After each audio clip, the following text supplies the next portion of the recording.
Israel is known as the land of miracles, from the exploits of Moses and other biblical heroes like the prophets Elijah and Elisha are documented in the Holy Scriptures.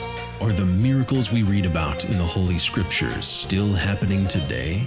Host Scott Volk says yes, and he wants to share how God can answer your prayers today.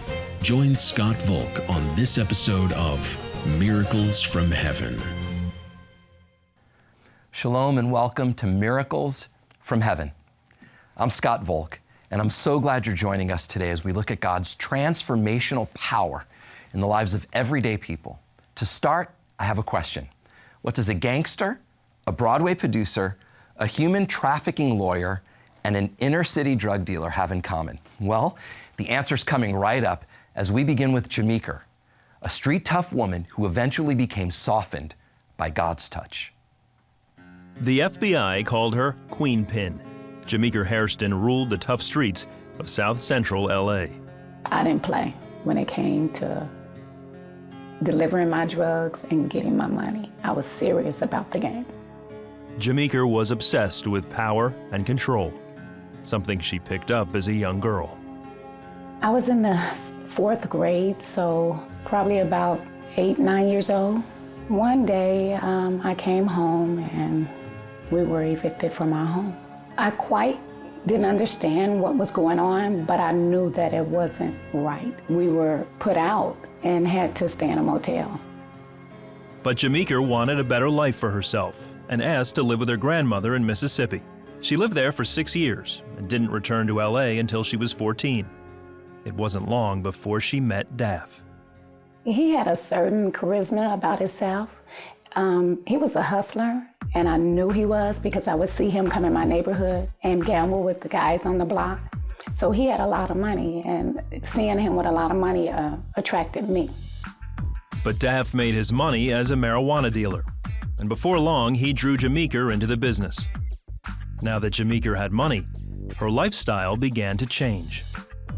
Having money made me feel like I was in control. I felt like I can do anything that I wanted to do because I had money, and with money came people, with people came power, and I enjoyed that. Jameker and Daff started to sell cocaine. Their business and opulent lifestyle grew, establishing her and Daff as LA's biggest cocaine dealers. They married, and she became pregnant with her son, Anthony. After his birth, Jameker soon realized that her lifestyle was not the best way to raise her son. It was so many things happening in the streets that I was, talking to Daff, and I was telling him, let's move to Texas because my best girlfriend lived in Texas. And he said, okay, let's talk about it. And the very next day, he was killed. Daff had been shot in South Central LA. After Daff was killed, I went into hibernation for a little bit because it was so hard for me to raise my son without his father. Jameker took herself out of the game for a while until one of her dealers convinced her to get back into the business. And they were telling me that they needed me to supply drugs back to them because they had a family and that's all they knew too. So in my mind, I felt compelled that I needed to get back in the game to help them because I was their connection to the drugs. She decided to broaden her business and opened an upscale hair company in Hollywood. I began to take the money that I made from the drug game and I laundered it into a hair company and pretend like I was this business lady that sold Italian hair that was imported from Italy, which it was. But then when I would leave there, if I had to take care of my drug business, I would put on another hat, and I was Queen Pin. Jameker managed to hide her double life until one day, her reign as Queen Pin came to an abrupt end. I ended up being on the run after an ex-boyfriend of mine got busted, and in exchange for his freedom, he gave me up. So Jameker skipped town. She left her son with her mother and used her drug connections to hide from the FBI. For 18 months, she moved from town to town. It was her son that drew Jameker back to Los Angeles and into the hands of the FBI. So out of the love for my son, I came to his graduation. And when I came to his graduation, I was arrested.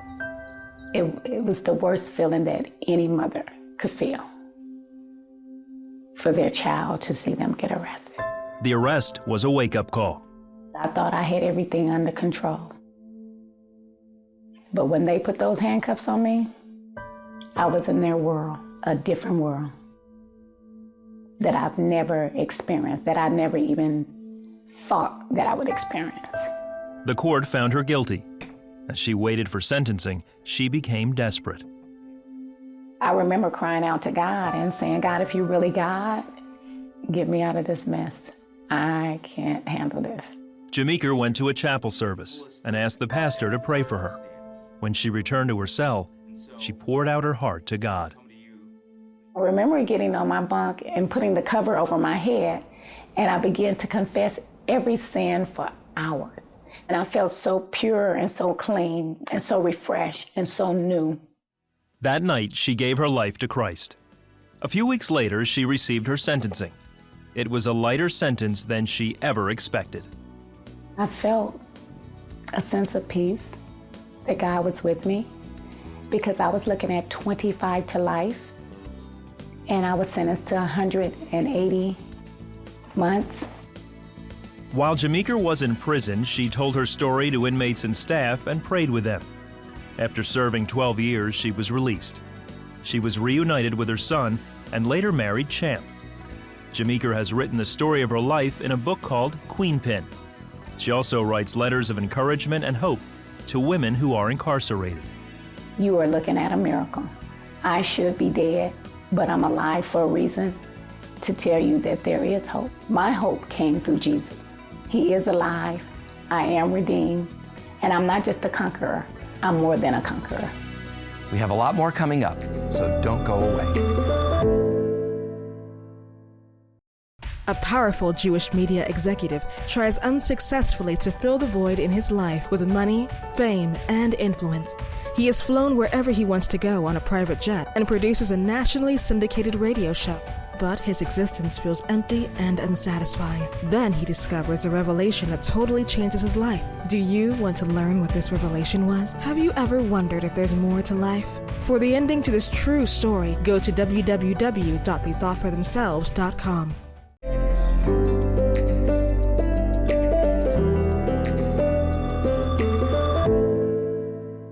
Jordan Gilbert was a Broadway performer and producer, but even with all the notoriety he received, as he puts it, his life was still empty. I had a special hate for Christianity. I thought they were bigots, morons, the worst of the worst, hypocrites. I grew up as a Jew. I didn't like religion. I hated Hebrew school more than anything that I think I'd ever done in my childhood. The teacher would ask me to write in Hebrew, I'd write in French. I was the only one in my class to not get bar mitzvahed. The number one thing that I wanted to become was a star, a celebrity. I was infatuated with the arts, I was infatuated with theater, I was infatuated with film and music and TV and entertainment. As I started performing in front of people, I realized that I craved the attention of people. I would love people to tell me, oh, how believable you were on stage and how amazing you are. And then people would promise me things like, oh, you're gonna be a star. Eventually I got a Broadway credit. I got my name in lights on a Broadway marquee. People loved me and they wanted things from me, and I fed off that, and I thought I was becoming a type of rock star. As I was searching for certain things, because all the while in me, as I was bolstering up my ego, I was secretly really depressed. I wasn't happy. I wasn't fulfilled. I thought becoming a celebrity would fulfill me inside. What I wasn't expecting when I entered into the entertainment industry was an introduction to the spiritual. As I got more into entertainment, I entered into occultic practices, whether it was New Age, Buddhism, Hinduism, Gnosticism, Masonry, Things of Light, Edgar Cayce, Ram Dass, iridology, numerology, vibrational energy, lowering your vibration, raising up your vibration, making your vibration stable, telling me that I was God, that you were God, that the tree is God, that the chair is God, that everything's God, that we're all one. As I practiced these New Age practices, I got deeper and questioned life more, and questioned. I had a sense that the world was in a lot of trouble. I had a New Age friend in Oklahoma who introduced me to a guy in Costa Rica, said, oh, this guy has really great teachings, and he was a Christian. And as soon as I found out that this guy was a Christian, I wanted to have nothing to do with him. I hung up the phone. I think a few days later, I was feeling extremely tormented in my bed. I was very confused. I wanted peace, and I don't even know if I meant to say it, but I just said, Jesus, help me. And I fell asleep peacefully, and I had a peace that I never had. I was like, this is very strange. So I went back, I called up Richard in Costa Rica, and he said, that's the Holy Spirit. He introduced me to the scriptures, introduced me to the Bible, told me the gospel. I stopped doing any occultic practices, threw out most of my books, anything that had to do with the occult. My life is completely changed. My family brought me to see a therapist because they thought I had gone mentally insane. All the other stuff that I was into, New Age, whatever, that was fine. But as soon as I became a Christian, they thought I went nuts. I told people I was a Christian, and the thousands of people I knew who loved me or who were my friend or who wanted something from me, they left. Nothing else I had ever done in my life before repelled people except coming to Jesus. I got called a homophobe, I got called bigot, I got called stupid by people that I revered, by even celebrities and idols that I, used to want to be like. Everything that I loved in the world, Broadway, movies, TV, music, I wanted fame, I wanted power. I was amazed that God was calling me to give all that up for Him, to not love anything in the world. People may think that because I've given up my career that I've lost, but I've gained everything in Jesus. I can't take a career with me. I can't take friends with me. I can't even take my own body with me. So the only thing I have when I pass on from this earth is Jesus Christ, and that's exactly where my real life begins. I'll be back in a moment. Don't go away.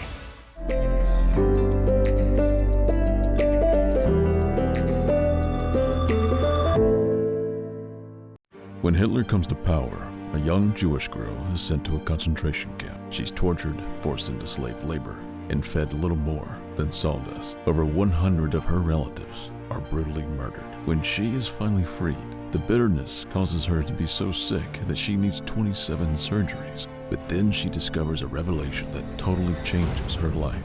Have you ever wondered if there was more to life? For the ending to this true story, go to www.theythoughtforthemselves.com.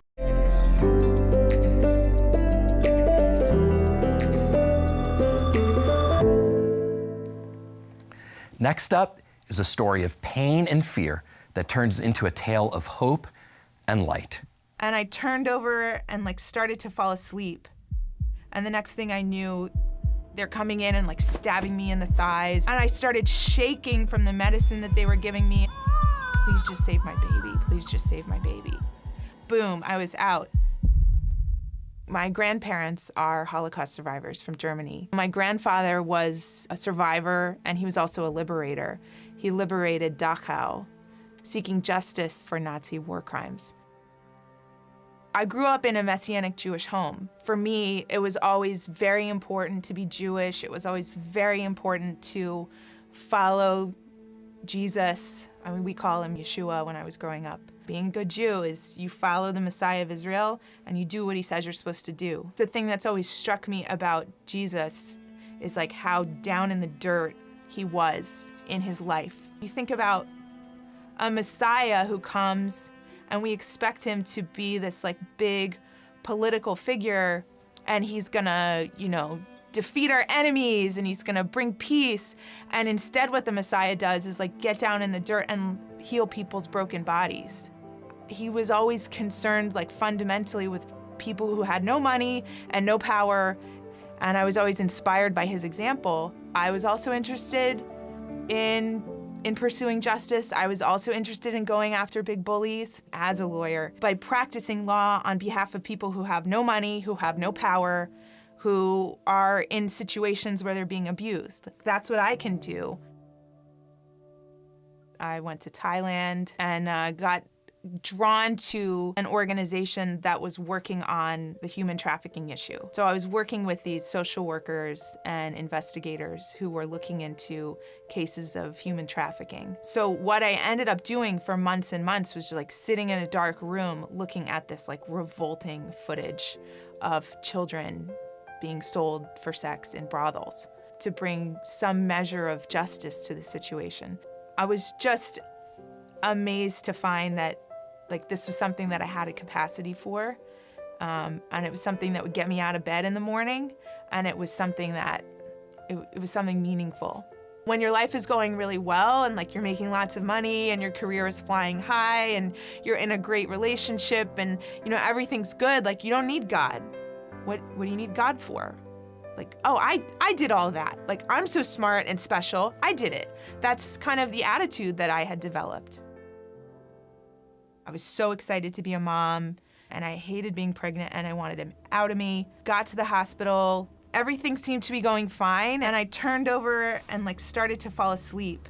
And the next thing I knew, the room was filling up with nurses. They're coming in and like stabbing me in the thighs and trying to get my son's heart rate back up because his heart had stopped. And I started shaking from the medicine that they were giving me, and they're taking apart the bed and they're shoving me down the hall. Within like 15 seconds, somebody hit a button on the wall and I heard on the intercom, code C. What just happened? Looking up at the technician who had this like, put this mask on my face, and I said, please just save my baby, please just save my baby. Boom, I was out. And then the next moment I wake up and they're like, congratulations, you're a mom. I see his little hands, you know, reaching out of the little plastic, you know, crib, and I didn't even see his face, and I fell in love with him. And then immediately they start telling me everything that's wrong with him. Someone said the word genetic disorder. And so the next week, recovering from a C-section, separated from my baby, wondering if he was gonna be okay, feeling just completely useless. And a nurse came in probably 2 days after he was born, and she was just coming in to like take my temperature and blood pressure, and she's like, how are you? And I just like burst into tears. She said, it's gonna be okay. I said, I don't think it's gonna be okay. I think something's really wrong with him. And I felt, I was at one of the darkest moments of my life. I felt so helpless, and I cried out to God, and I was like, God, what are you doing? Why did this happen to me? Where are you? I just had the feeling of almost like someone putting their hand on my shoulder. Just like this comforting, like, I'm here. Like, this sucks, and it hurts, and I'm here. I remember going to see him in the NICU, and he's in this little incubator, and he had all these like wires and sensors, and he had an IV in his arm, and he was like tiny and gray and shriveled. He looked like a wrinkly old man, and it was like seeing him breathe, I could see his chest move, and I felt so helpless. Before I had my son, I kind of thought of myself as like a Wonder Woman.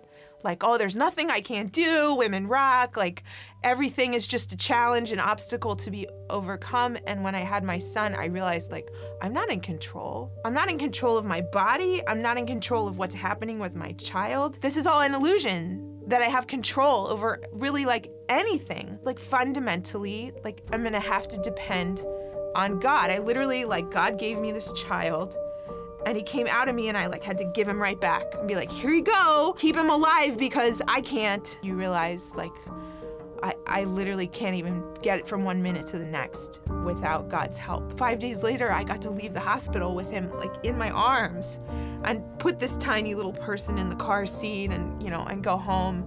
Thank God everything actually turned out to be okay. Every little issue that my son had, it all cleared up, you know, in the space of that week. I have felt in times of immense sorrow and struggle and suffering, God was there. When people are going through the most horrific trauma in their lives, God is there. I'll be right back with another encouraging story of God's faithfulness.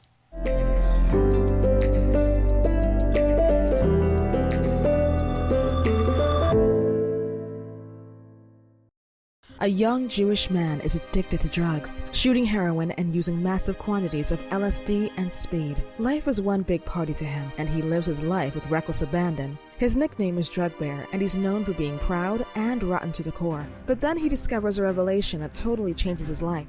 He quits the drugs, earns a PhD, and authors more than 30 books. Do you want to learn what his revelation was? Have you ever wondered if there's more to life? For the ending to this true story, go to www.theythoughtforthemselves.com.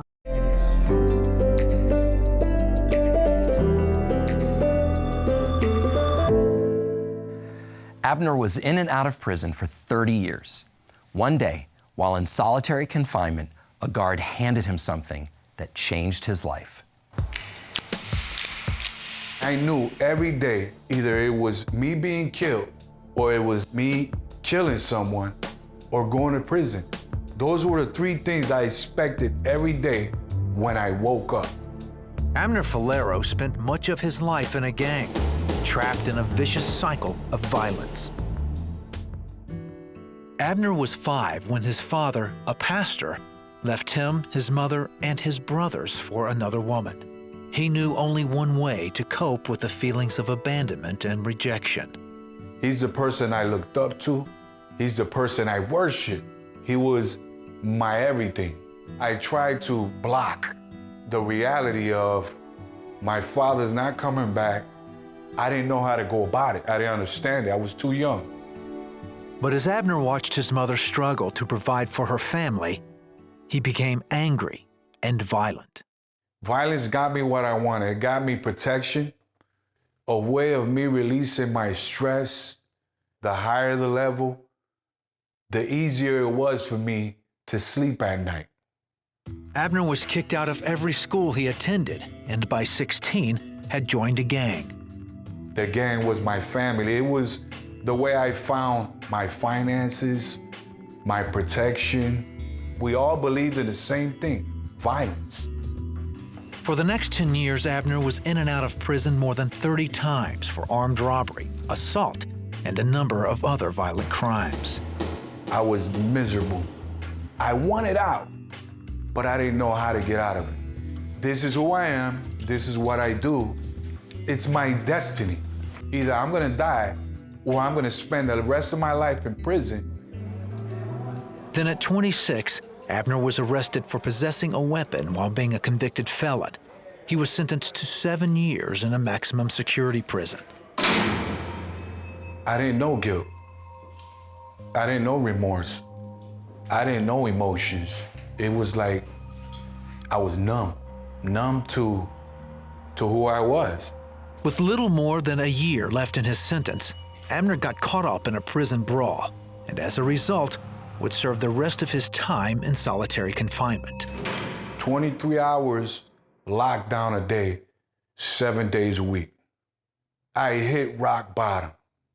It felt like me committing suicide would be the easy way out. Then one day, a guard passed him a Bible. And I just threw it to the side. But for 24 hours a day, 7 days a week, I knew that Bible was in my cell. It was almost saying like, I'm here, God is here. Eventually, he picked it up and started reading. And I start struggling with myself. I'm the worst of the worst. And can there be a God that can forgive me right now? And it was a tug of war of which way do I go in life? And how do I go about it? Abner says while he was reading the Bible one night, he started seeing things. I saw fire, like I was burning, like everything around me was on fire.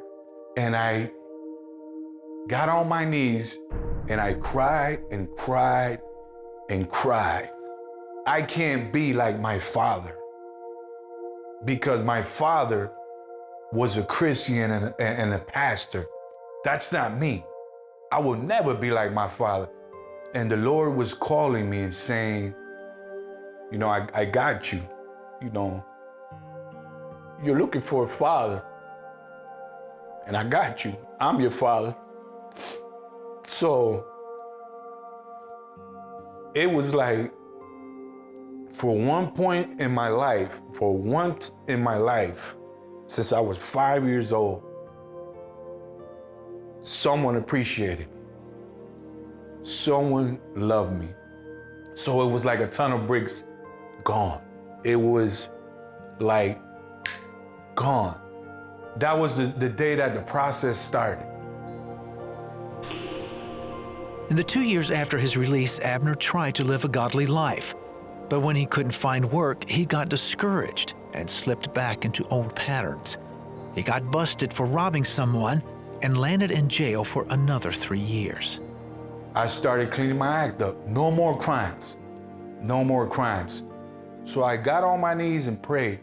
I give you what I have left. Once again, God freed me. Abner says God also freed him from his anger and helped him forgive his father. Today he's married and has a son. He shares his story at churches and prisons, telling people that God is always with them. I see Jesus now as my father figure. I had a father the whole time that was looking out for me, that was protecting me. And it wasn't that he left me. It was that I took the blindfolds off. Do you have a blindfold that you need to take off as well? Has God been speaking to you about something in particular and you've been hesitant to respond? Why not just give everything over to Him right now? He's your Heavenly Father and He loves you beyond measure. I wear this ring. It says Hineni on it, which means here am I. When we give ourselves totally to God, He guides us and directs us in all that we need to do and all that we need to be. Father, I thank You for each one watching today. And I pray, Lord, that their eyes would be open to all that You have for them, Lord, that their blindfolds would come off, that they would see You clearly, that they would respond to You in faith. Father, that You would move mightily in their lives, Lord. I pray for the ability just to simply say, Hineni, Lord, here am I, like our forefathers did, Abraham, Moses, and Isaiah. In the name of Yeshua, I'll be right back with the closing word. Don't go anywhere.